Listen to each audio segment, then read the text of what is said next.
बिस्मिल्लाहिर्रहमानिर्रहीम। अस्सलाम वालेकुम स्टूडेंट्स। जी बेटा, हमारी सेकंड ईयर में चैप्टर 2 में एक्सरसाइज 2.4 चल रही है। उम्मीद है आज इंशाल्लाह हम इसको वाइंड अप कर देंगे। आपको याद होगा कि 2.4 में मैंने कहा था कि जो एक नई चीज़ आएगी वो है चेन रूल।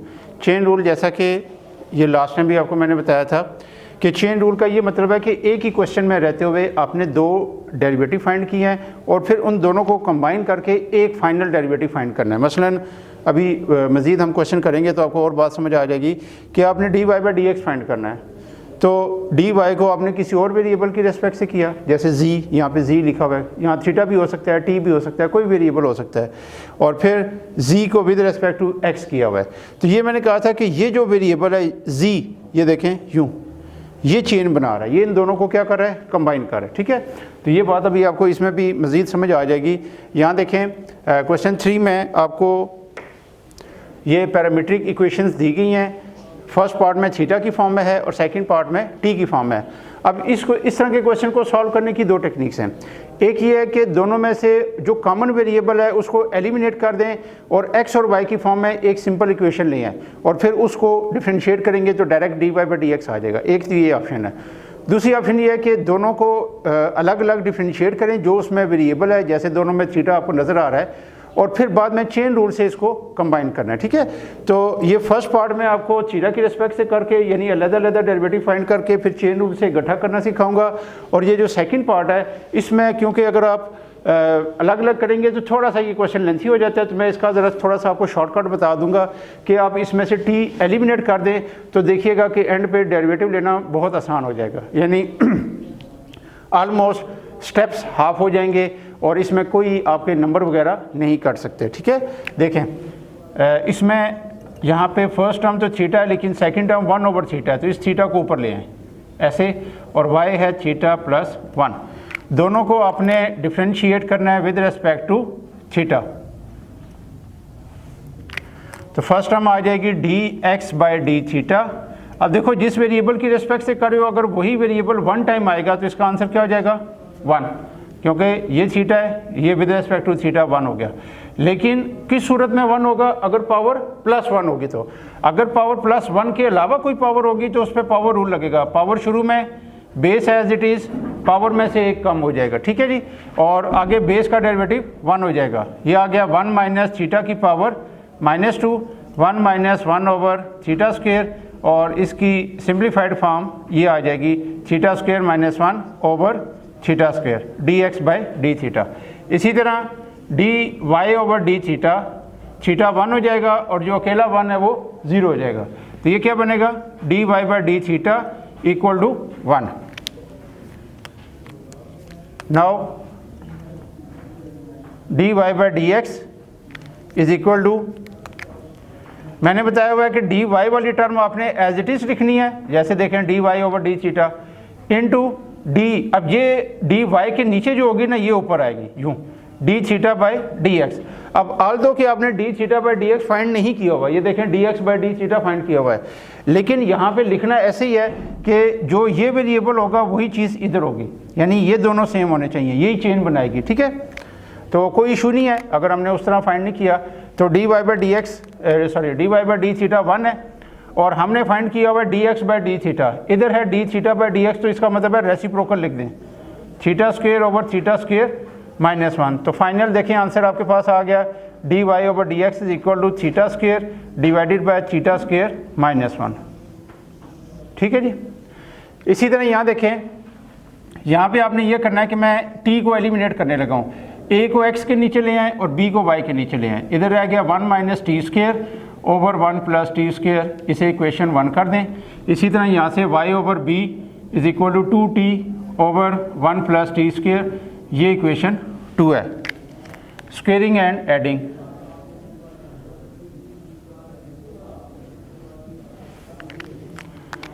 लेफ्ट साइड का स्क्वायर लेफ्ट साइड के स्क्वायर में ऐड करना है, यानी X square over A square plus Y square over B square equal to, इसका स्क्वायर ऐसे अलग अलग लिखें ऊपर नीचे, न्यूमिनेटर का अलहदा स्क्वायर और डिनोमिनेटर का अलहदा।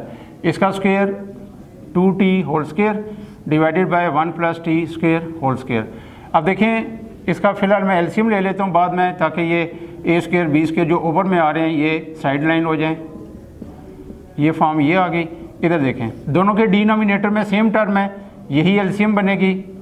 ये एज इट इज़ आ गई 1 का स्क्वायर प्लस टी की पावर 4 माइनस 2t स्क्वायर। इसी तरह इसके ऊपर वाली टर्म एज इट इज़ आ जाएगी यूँ, B square X square plus A square Y square divided by A square B square.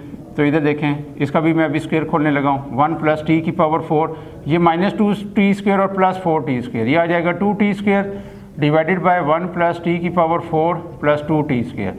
तो ये पूरा ग्रुप कैंसिल हो गए, क्या बचेगा 1। जब ऊपर नीचे टर्म्स कैंसिल होंगी तो क्या बचेगा 1। बाज़ औक़ात स्टूडेंट इसको कहते हैं 0 बच गया, 0 नहीं बचता। 0 तब बचेगा जब वो दोनों माइनस होंगे, ठीक है। अब ए स्क्वायर बी स्क्वायर को उधर ले जाएं, और अब जब इसको मैं थोड़ा रीअरेंज कर देता हूँ, वाई को पहले लिख देता हूँ और एक्स वाली टर्म को बाद में, तो ये फॉर्म आ गई। अब ये थोड़ा सा 3-4 स्टेप करने से अब फ़ायदा ये होगा कि अब जब मैं इसका डेरिवेटिव लेंगा तो जस्ट 2 स्टेप्स के अंदर इसका आंसर हमें मिल जाएगा।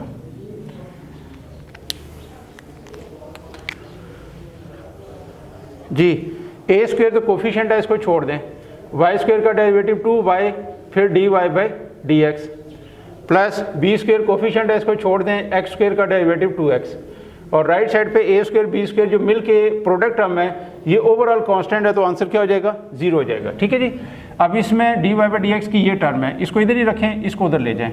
ये आ गया 2a square Y dy by dx equal to minus 2b square X, ये उसके नीचे ले जाएं। dy by dx is equal to minus 2b square X over 2a square Y. इसमें से 2 कैंसिल हो गया, तो फाइनल आंसर में आपके पास रिजल्ट आ गया minus B square over A square into X over Y. अब बुक में एंड पे आंसर हो सकता है टी की फॉर्म में दिया हो, तो वो कोई इशू नहीं। यहाँ पे अगर आप एक्स और वाई की ये वाली वैल्यूज पुट कर दें तो वो एक स्टेप और करने से कटिंग होकर वही आंसर आएगा, लेकिन वो ज़रूरी नहीं है। अगर आपने टी एलिमिनेट किया है तो डेफिनेटली अब आंसर किस फॉर्म में आएगा, एक्स और वाई की फॉर्म में। लेकिन अगर आपने एलिमिनेट नहीं किया तो जैसे यहाँ देखें आंसर किस फॉर्म में आया, थीटा। तो कोई इशू नहीं है कि थीटा को एंड में लाजमी पुट करना है या टी को लाजमी पुट करना है। जिस फॉर्म में आप क्वेश्चन लेके चल रहे हैं बस उसी फॉर्म में एंड पे आंसर लिख दें, ठीक है।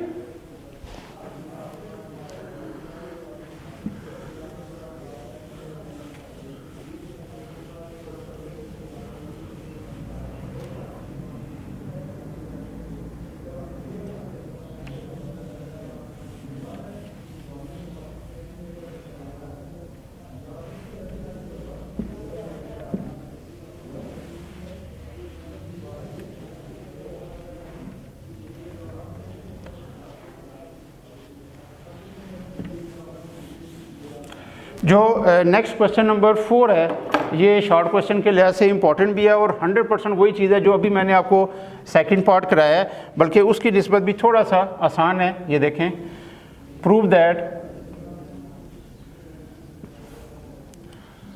y time dy by dx plus X equal to 0 if. अब वो दिया हुआ है कि x की वैल्यू ये है, यानी x की वैल्यू ये है, इसमें से a मिसिंग है। जैसे पहले मैं x के साथ a आ रहा था, y के साथ b आ रहा था, अब इसमें a और b मिसिंग है, ठीक है। तो यहाँ से हम शुरू करेंगे प्रूफ स्क्वेयरिंग एंड एडिंग, ये वाला स्टेप हम करेंगे। तो अब यानी आसानी इसमें यह है कि a स्क्वायर और b स्क्वायर नहीं आ रहे, तो अब समझे क्वेश्चन और निस्बतन आसान हो गया। बाकी राइट साइड पे वही स्टेप्स हैं। डी इसका दोनों में डिनोमिनेटर सेम है तो यही एलसीएम बनेगा। इसका स्क्वायर खोल दें, 1 का स्क्वायर 1 प्लस टी स्क्वायर का स्क्वायर 4 और minus 2t square plus 4t square. Denominator में भी आप इसको स्क्वायर को खोल दें,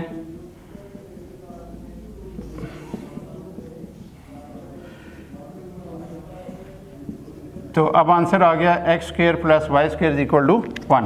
अब जब आप डिफरेंशिएट करेंगे तो बस 1 से 2 स्टेप के अंदर ये कंप्लीट हो जाएगा।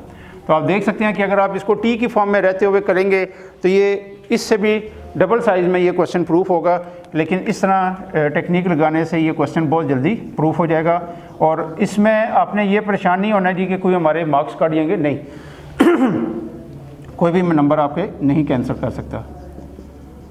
2x को इधर ले आएँ, 2y को बस 2 बल्कि इसको इधर ही रहने दें और 2 से डिवाइड कर दें यहाँ पे। इसी फॉर्म में हमने आंसर लाना है, डिवाइडिंग बाय 2।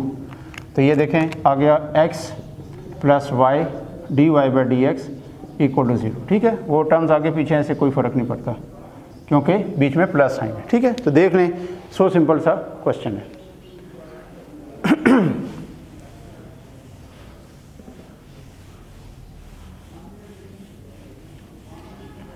अब लास्ट क्वेश्चन इसका है क्वेश्चन नंबर 5।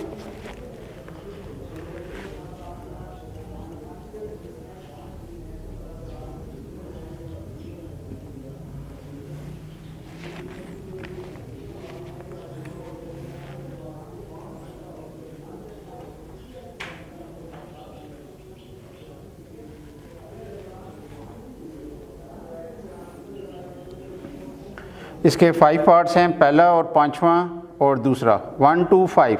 ये तो समझे बिल्कुल फ़ोटो कापी हैं। 3 और 4 वो भी सेम इसी मेथड से होंगे, लेकिन ये है कि उनकी लुक क्वेश्चंस की ऐसी है। अब ये देखें, इसमें उसने कहा है कि इसको आपने विद रिस्पेक्ट टू x की पावर 4 डिफ्रेंशिएट करना है।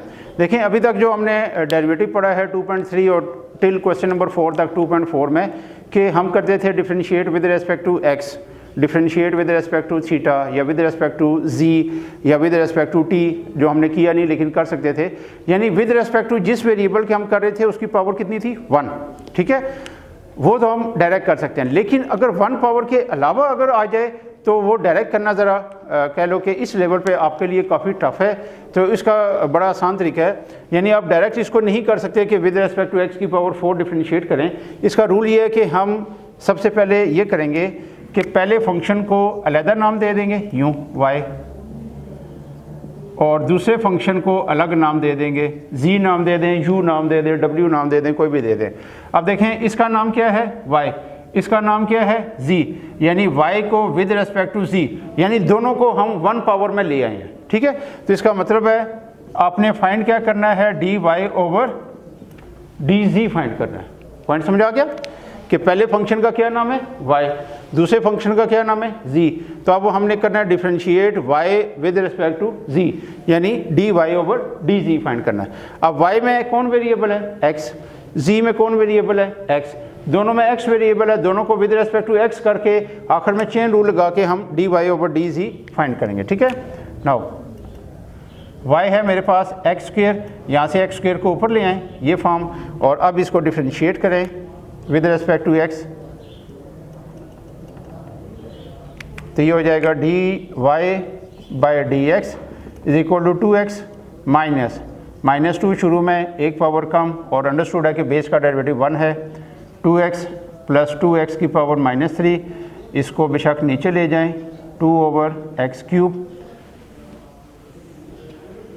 dy बाई डी एक्स, इसमें से 2 कॉमन ले लें, x plus 1 over x cube, और एक स्टेप और कर लें एलसीएम लेके, x की पावर 4 प्लस 1, ये आ जाएगा dy by D x, and dz by D X, तो वो क्योंकि सिंगल टर्म है 4x की पावर 4 है, तो ये आ जाएगा 4x cube. Now dy by dz ये हमने फाइंड करना था। अब देखो y को हमने किसकी रेस्पेक्ट से किया? x की, तो dy के नीचे कौन आ गया? dx।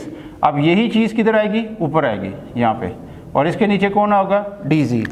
अब dy बाई dx ये हमने फाइंड किया हुआ है, ये तो एज इट इज़ लिखें डिवाइडेड बाई एक्स क्यूब, और ये हमने dx ओवर dz नहीं फाइंड किया, क्या फाइंड किया था? dz by dx। ये देखें, तो अब यहाँ पे dx बाई dz है, तो कोई मसला नहीं, इसका रेसिप्रोकल लिखेंगे, यानी ये हो जाएगी 1 ओवर 4x क्यूब। तो इसमें से सिर्फ ये 4 कैंसिल हो जाएगा 2 से, और बाकी जो बच जाएगा यही इसका फाइनल आंसर है 2, और ये x क्यूब x की पावर 6।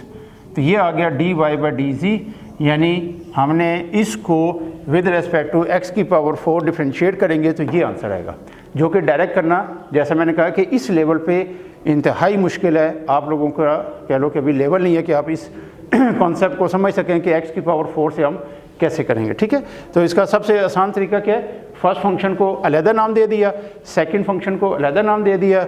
अब दोनों क्योंकि सिंगल पावर में आगे शो कर दें कि आपने क्या फाइंड करना है, दोनों में जो कॉमन वेरिएबल है उसकी रेस्पेक्ट से डिफरेंशिएट करें और आखिर में चेन रूल लगाना है। ठीक है, एक पार्ट में और करा देता हूँ इसी में से।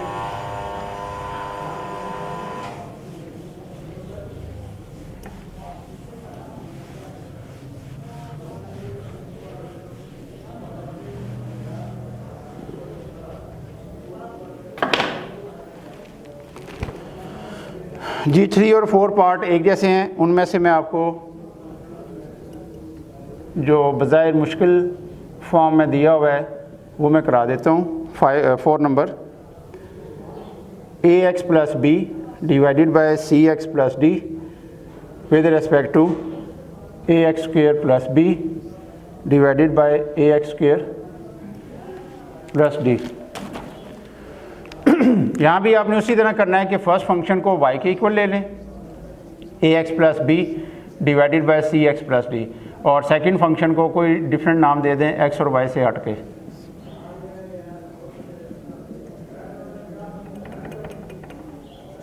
ax square plus B over ax square plus D. अब दोनों में x वेरिएबल है, differentiate with respect to x, तो dy बाय dx आ जाएगा। डिवीजन रूल है, डिनोमिनेटर का whole square, denominator as it is, numerator का अभी डेरिवेटिव होगा, minus numerator as it is, और डिनोमिनेटर का भी हम डेरिवेटिव लेंगे। सी एक्स प्लस डी तो एज इट इज़, यहाँ से देखें ए कोफिशिएंट है उसको छोड़ दें, एक्स का डेरिवेटिव 1, ये मल्टीप्लाई का साइन है। ठीक है, प्लस बी अकेला है तो 0, minus A X plus B, इसी तरह C as it is, X का डेरिवेटिव 1 और डी कांस्टेंट है तो 0, डिवाइडेड बाय सी x plus D whole square. इसको ए से मल्टीप्लाई कर दें, A C x plus A D minus A C X minus B C over C x plus D whole square. तो इसमें से ए C x cancel हो गया, तो D Y by D X हमारे पास फाइनल फॉर्म में आ गया A D minus B C divided bye C x plus D whole square. इन्हीं लाइंस पे अब हम also D G by D X, ये देखें क्या बनेगा, इस पे भी डिवीजन रूल लगाएंगे, डिनोमिनेटर का whole square A x square plus D whole square, denominator as it is, numerator का derivative minus numerator as it is और डिनोमिनेटर का डेरिवेटिव।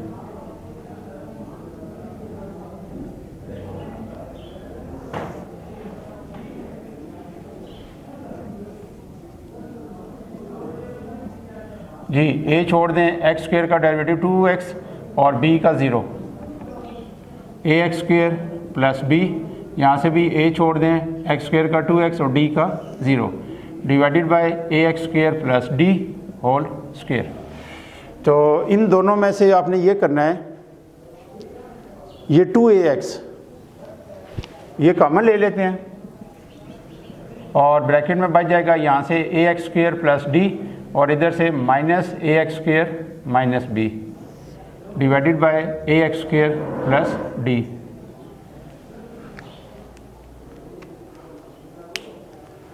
तो यहाँ से देखें ax स्क्वेयर कैंसिल, ये आ जाएगा 2ax into D minus B divided by ax square plus d whole square, ये आ गया dg बाय dx। नाउ हमने फाइंड करना है dy बाय, यहाँ पे हम लिख देते हैं कि dy बाय dz हमने फाइंड करना है। तो dy बाय dz आ जाएगा, dy वाली कौन सी टर्म है, dy बाय dx। तो dy के नीचे जो टर्म होगी, मैंने कहा कि ये चीज़ इधर ऊपर आएगी और इसके नीचे फिर dz आ गया। अब dy बाय dx ये हमने फाइंड किया हुआ है, ये as it is ad minus B C over C x plus D whole square, और इधर से इसका रेसिप्रोकल ले लें a x square plus D whole square divided by 2ax d minus b. तो अगर आप देखेंगे तो इसमें से कोई टर्म कैंसिल होती नज़र नहीं आ रही, तो बस ये इसका आंसर है, यानी बस इसको एक दफ़ा कंबाइन करके लिख दें तो ये इसका फाइनल आंसर। ठीक है, तो ये एक्सरसाइज हमने आज कंप्लीट कर लिया है। जो इक्का दुक्का पार्ट मैंने छोड़ दिए हैं वो बिल्कुल सेम उसी पैटर्न पे हैं जो मैं करा चुका हूँ। इंशाल्लाह जो नेक्स्ट हमारा टॉपिक आएगा वो ट्रिग्नोमेट्रिक फंक्शंस का डेरिवेटिव होगा। कह लें कि बहुत इंपॉर्टेंट टॉपिक है, बहुत की रोल है ट्रिग्नोमेट्रिक फंक्शंस का डेरिवेटिव के अंदर। तो उसको कोशिश करना है आपने कि बहुत अच्छे तरीके से समझने की, क्योंकि ये थ्रू आउट जब तक आप आगे इंजीनियरिंग लेवल पे भी मैथमेटिक्स पढ़ते रहेंगे तो ये ट्रिग्नोमेट्रिक फंक्शंस का डेरिवेटिव आपको ज़रूर तंग करेगा। तो अगर यहाँ पे कॉन्सेप्ट क्लियर कर जाएंगे एफएससी में तो इंशाल्लाह फिर हायर लेवल पे आपके लिए कोई इशू नहीं होगा। तो इंशाल्लाह शुरू करेंगे नेक्स्ट लेक्चर में। तो टिल दैट अल्लाह हाफिज़।